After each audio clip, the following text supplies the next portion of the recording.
story of Nikitta Grender. January 13, 2010. Conyers. A quiet apartment complex sat under the cold winter sky. The buildings were still. The hallways were silent. It looked like a normal morning. But inside one apartment, something horrific had already taken place. Police officers arrived at the scene after receiving a call from concerned family members. When they stepped inside the apartment, the atmosphere immediately felt wrong.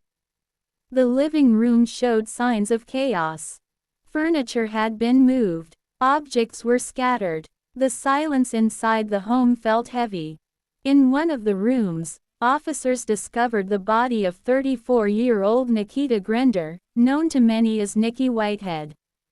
She had been brutally attacked inside her own home. The crime scene told a disturbing story. There had been a violent struggle. Nikki had fought desperately, but the attack had been relentless.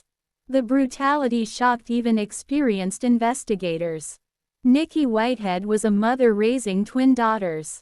The girls, Jasmiyah Whitehead and Tasmiyah Whitehead, were 16 years old. Life inside the apartment had not always been peaceful. Friends and relatives later described the household as tense. Arguments between Nikki and the twins had become more frequent in the months leading up to the tragedy. Despite the conflicts, they were still a family living under the same roof.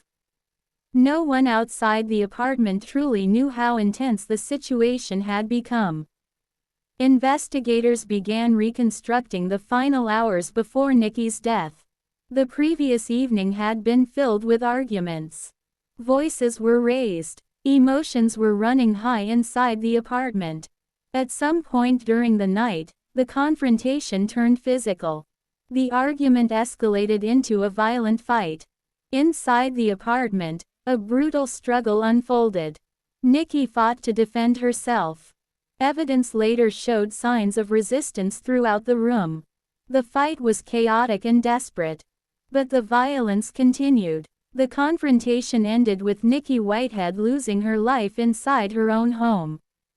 When investigators began interviewing the twins, they initially claimed that someone else had entered the apartment and attacked their mother. They suggested that strangers could have been responsible. Detectives carefully examined the apartment. There were no signs of forced entry. Doors and windows showed no evidence of being broken or tampered with. Everything pointed to the violence happening entirely inside the home. As the investigation continued, inconsistencies began appearing in the twins' statements. Details changed. Timelines shifted. The evidence from the scene did not support the story about intruders. Investigators continued piecing together what had truly happened that night.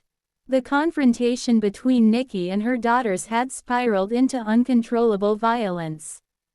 Anger and frustration inside the apartment exploded into a physical struggle. During that struggle, Nikki Whitehead was beaten and strangled. The violence inside the apartment ended with a devastating outcome. The investigation quickly became national news. The idea that such a brutal crime had taken place within a family shocked many people across the country. Court proceedings followed as prosecutors presented the evidence gathered during the investigation. The case revealed the tragic collapse of a family relationship that had once seemed normal from the outside. In 2014, both Jasmiyah Whitehead and Tasmiyah Whitehead accepted a plea agreement in court. Each of them received a sentence of 30 years in prison. The legal chapter of the case reached its conclusion, but the tragedy left a lasting impact on everyone connected to the family. Today, the apartment complex in Conyers looks like any other residential building. Neighbors come and go. Life continues as usual. But the story of Nikki Whitehead remains one of the most disturbing family crime cases in modern true crime history. A home that once held a family became the setting of a devastating tragedy. A single night of violence changed everything forever.